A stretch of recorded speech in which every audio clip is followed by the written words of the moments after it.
flu meetings for that perfect about and missed economics, and I was really comfortable kind of with everybody on So board. that somehow the assumption.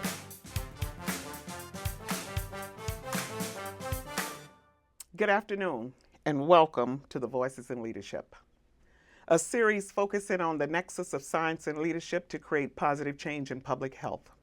I am Betty Johnson, and I have the privilege to direct this program and introduce today's guest. Stephen Beshear has been in politics since 1973, serving as the 61st governor of Kentucky from 2007 to 2015.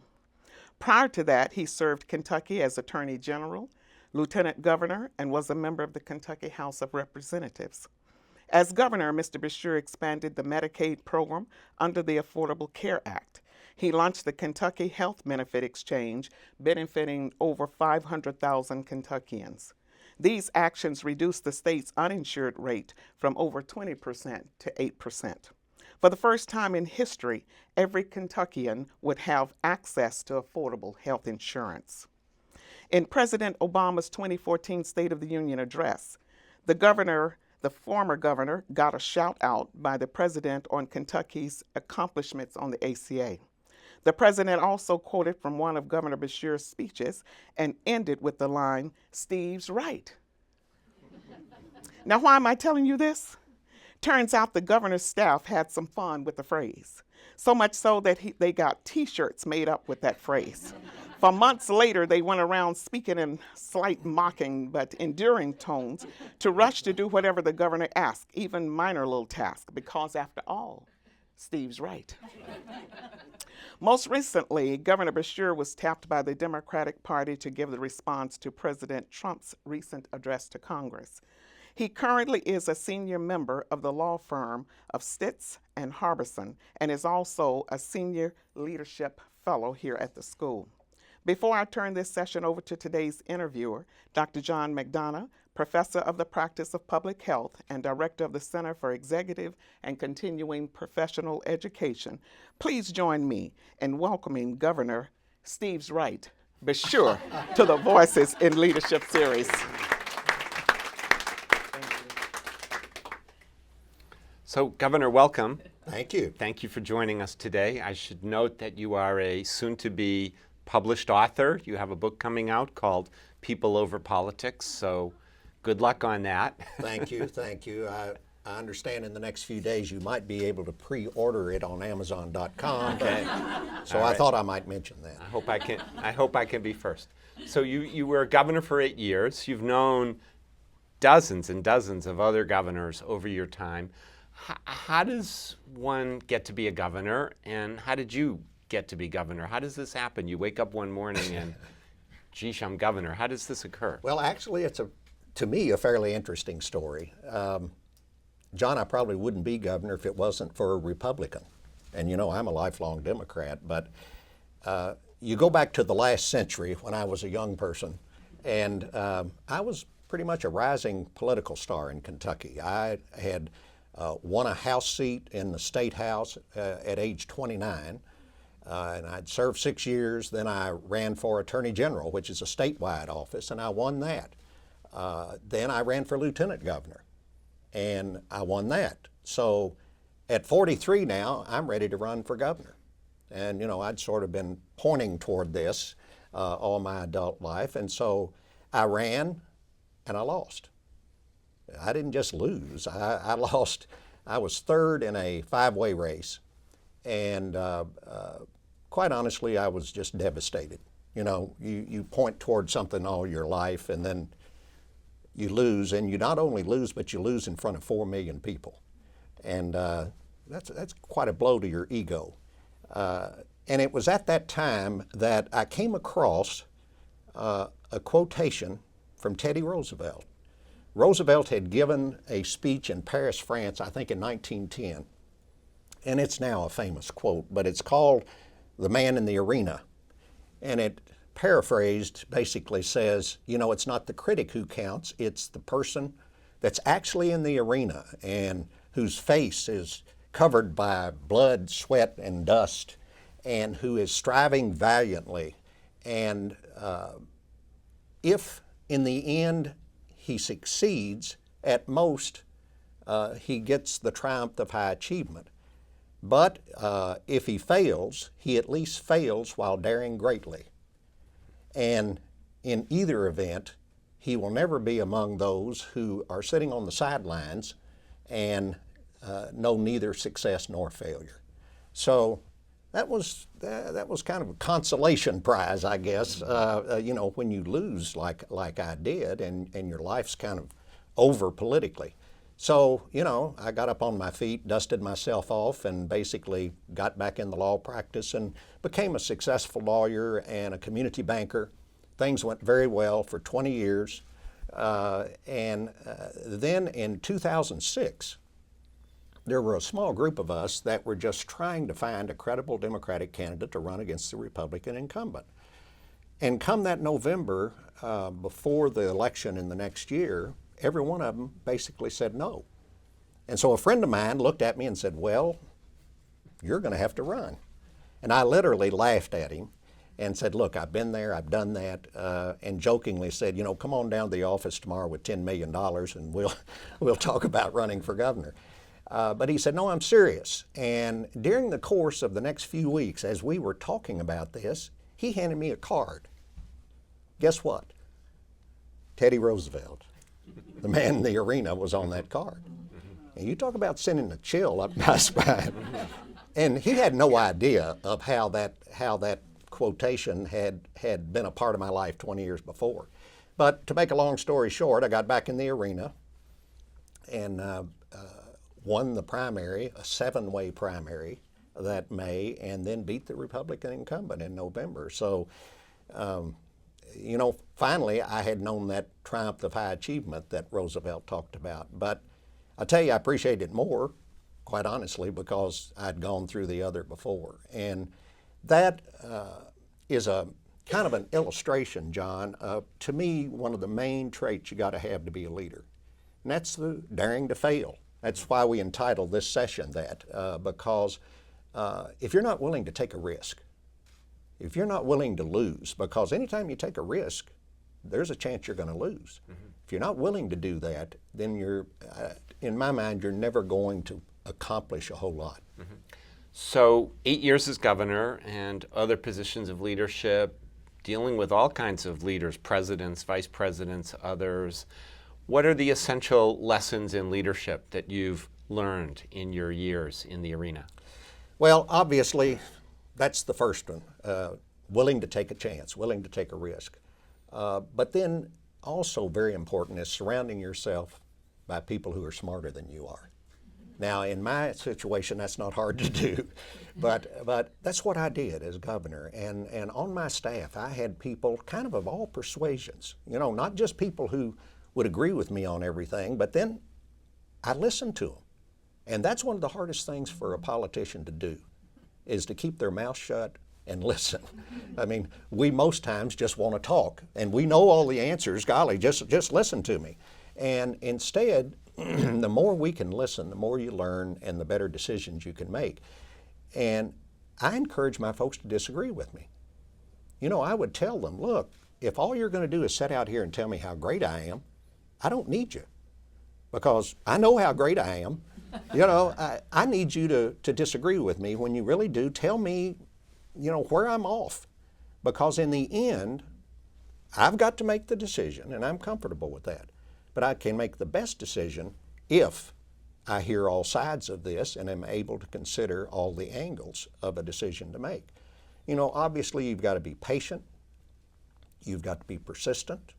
You've got to be willing to compromise. That is not a bad word. That's part of what government and politics is all about. But you know, all of those traits, to me, are one part of the leadership equation. The second part of that is being able to take a decision, a good decision, you hope, and turn it into a reality. And that's where a lot of folks fall down. They don't really know how to get from A to B. They make the right decision, but they don't know how to get it implemented. And you've got to be able to convince people that this is what we ought to do. You've got to understand the power that you have. And then you got to be willing to use it. Mm-hmm. You got to be willing to get your hands dirty. Mm-hmm. You know, you can't sit up on the pedestal and say, you know, I've made the right decision, now all of you all go out and do good. You know, nothing happens. You've got to lead the charge, and you've got to pull people in, pull them together. And we did that over 8 years with both Republicans and Democrats, I'm proud to say. You know, I got to where I was saying around the country when people would ask about Kentucky, you know, it's the last place where democracy still works. Because I had a Republican Senate my entire 8 years, a Democratic House, I was a Democratic governor, but more often than not, at the end of the day, after elections were over, I was able to get them to remember that they were Kentuckians first and Democrats and Republicans second. And the more I could do that, the more we got done. So, you know, understanding who you are and how you exercise power and a willingness to do what it takes within the parameters of your own right and wrong and ethical standards of doing what it takes to make things happen is a key part of being a leader. So let's talk about one specific leadership challenge. So President Obama was never the most popular political figure in your state of Kentucky. His signature legislative accomplishment, the Affordable Care Act, called Obamacare, and then implementation in Kentucky became the issue. How did you address it? How did you deal with it? How did you navigate all of the challenges to being the most successful state in the country in terms of implementing the Affordable Care Act? You have to understand a little bit about Kentucky to understand why I made the decision I did and how we implemented it.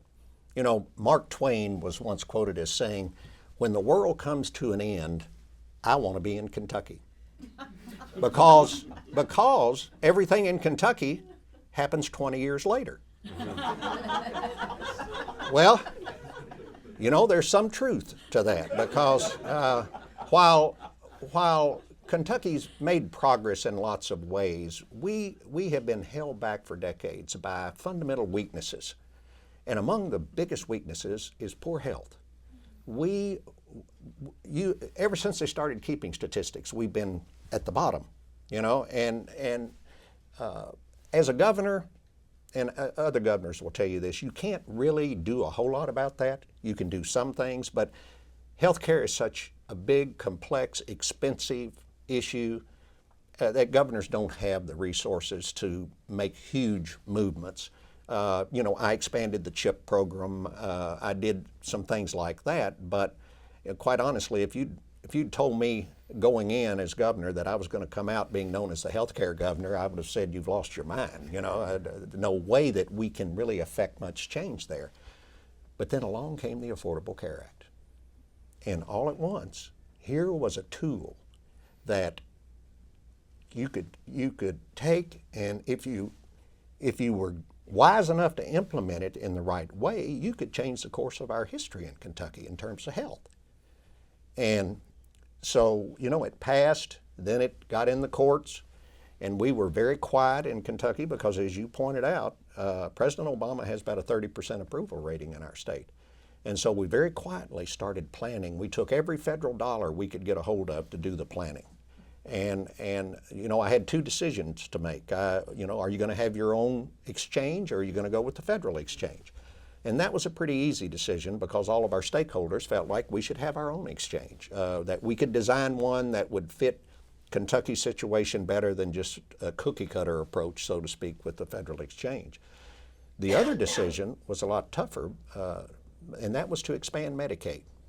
It wasn't tough from a moral standpoint. I mean, it to me was the right thing to do, but there was a very legitimate question: can you afford it? What will it do to your budget? And so, and I knew that's what I was going to hear.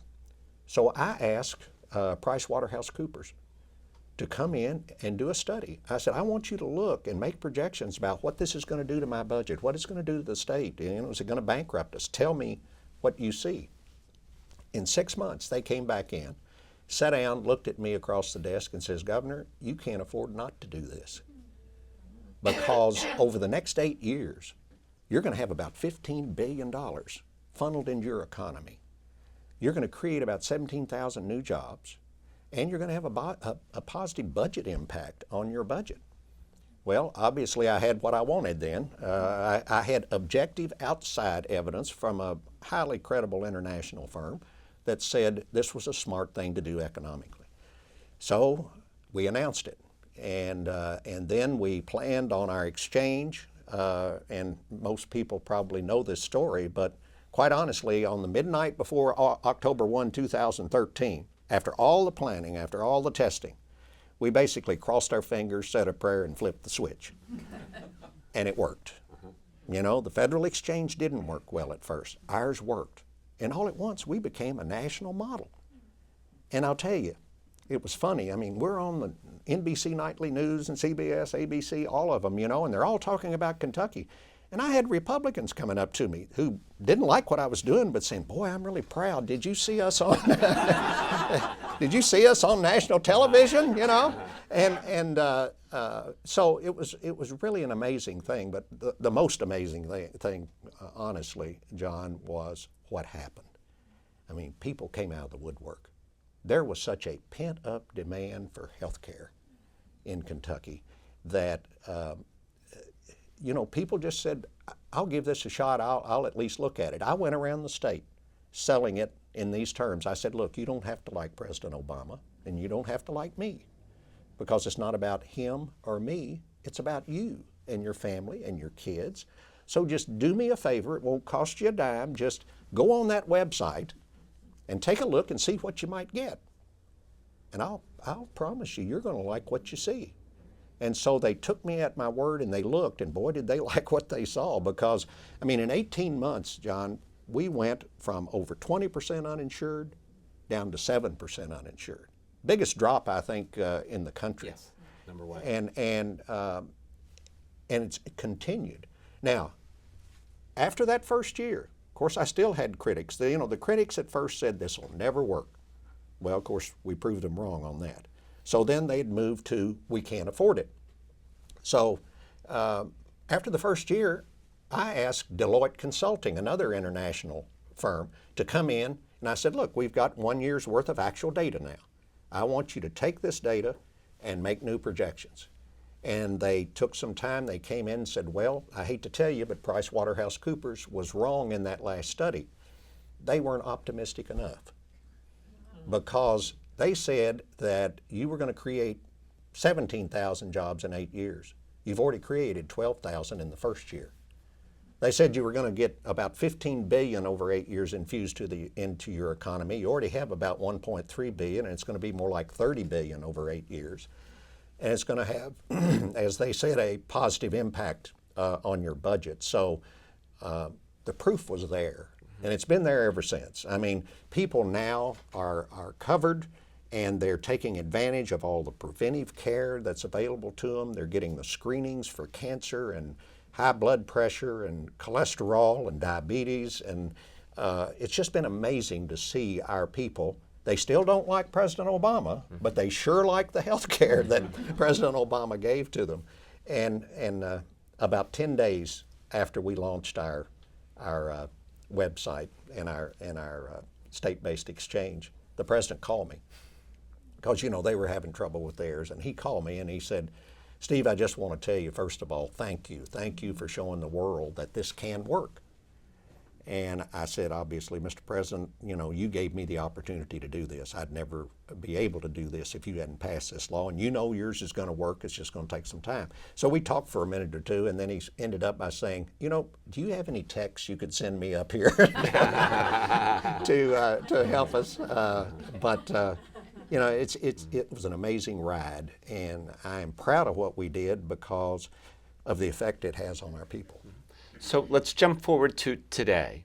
One of our colleagues at the school, Michael Reich in Global Health, likes to say, the acid test of any health reform in any country is when it makes a transition from a new president or prime minister to a new one, and then you decide what's real and what's not. And so we've just gone through this amazing episode with the American Health Care Act, sometimes called Trump Care or Ryan Care, which kind of collapsed last Friday. Right. But you saw it yourself when you left the governorship and you were replaced by a governor who was wholly committed to dismantling what you did. So Talk about that evolution and your observations in terms of just the extraordinary events of the past month on the nation deciding what's going to stand and what's going to go. What struck you, and what do you think about it all today? Well, there are several things that struck me. Number one, people power.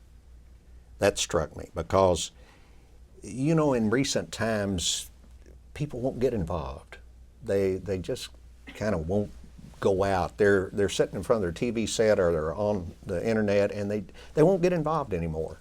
And what you saw between the election last November and last Friday when that bill failed, you saw people coming out in droves all across the country to these town meetings because all at once they figured out that somebody might take my health care away from me. And you know, it's one thing if somebody's never had something, but once they have it and they like it, and even ones that don't like it very much, it's better than what I had before, so let's just fix it instead of you taking it away from me. You know, once people are in that position, you saw a whole change. And you know, these federal congressmen, congresswomen, senators, most of the time they skate under the radar. You know, folks back home, they care about their mayor, their city council, maybe their legislator, their governor, but they don't pay a lot of attention to these federal office holders. And I think the federal office holders like that because they can be in Washington, they can do whatever they want to do. They go home and about the only thing that people hear from them are these newsletters with their talking points that are paid for by the taxpayers. You know, they're able to get away with a lot that their constituents, if they really knew, might not appreciate. Well, you know, this time, I think they felt the pressure. People went to those town meetings and they felt the pressure, and you could see it in their faces when this debate started. Secondly, you finally, when the CBO put out its report, and there was an independent objective agency saying 24 million people are going to lose their health care. The premiums for folks between 50 and 64 are going to go through the roof. You know, I think those people finally realized, hey, we got to back up here. You know, there was some poor planning. I think there was some poor leadership exercised. They tried to move too fast. They really didn't think this bill through. They didn't get their constituencies lined up. They didn't deal with the Democrats.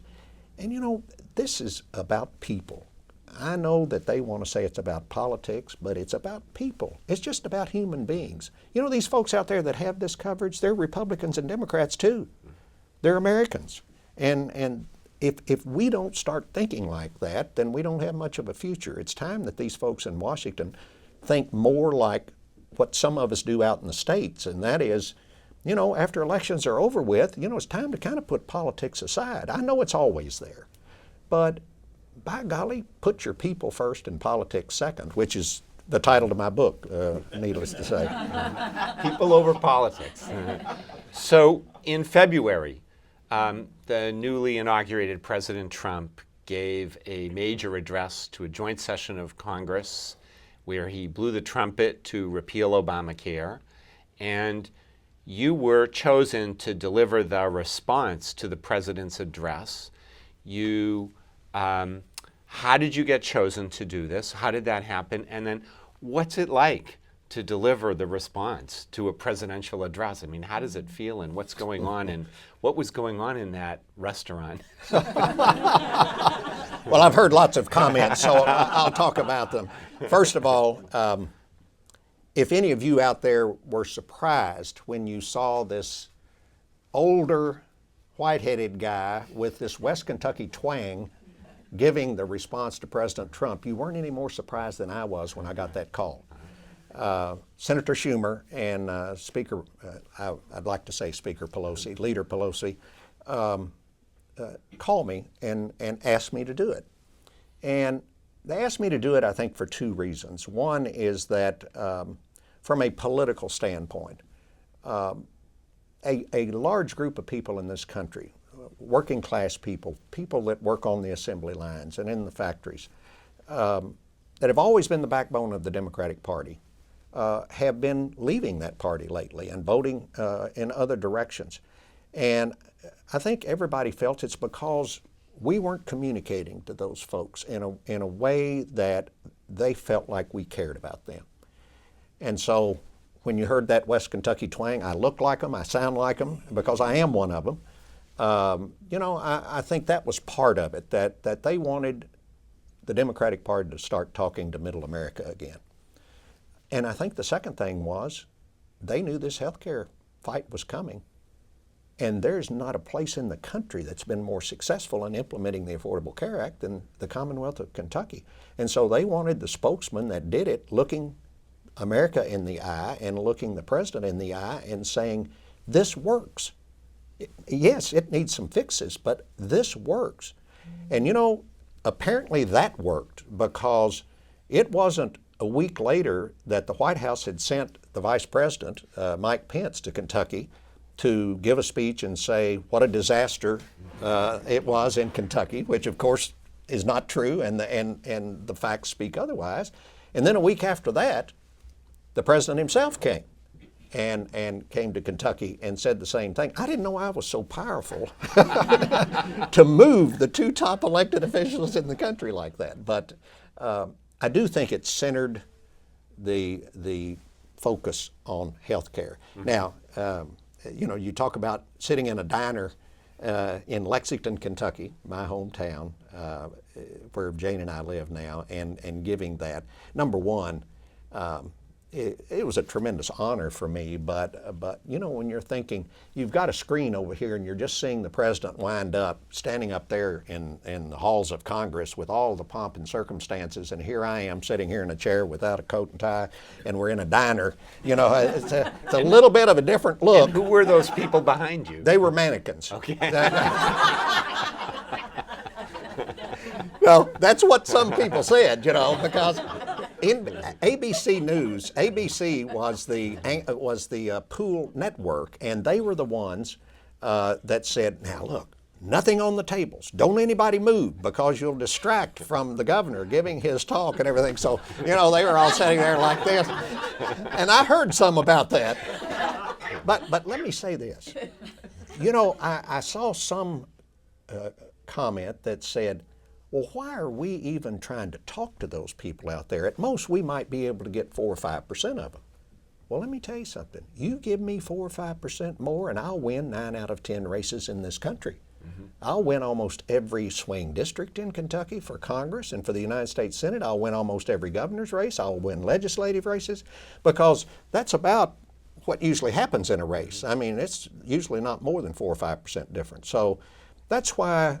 And I feel very passionate about this as a Democrat. We've got to get back to talking to people all across the country, not just to this group or that group, but on the issues that matter the most. And you know what that is? That's jobs. That's getting our people back to work. And it's so that a person can feel financially secure, that I can provide for my family, I can keep a roof over our head and clothes on our backs and food on the table, and send my kids to school, so that they'll have a better life than what I'm having.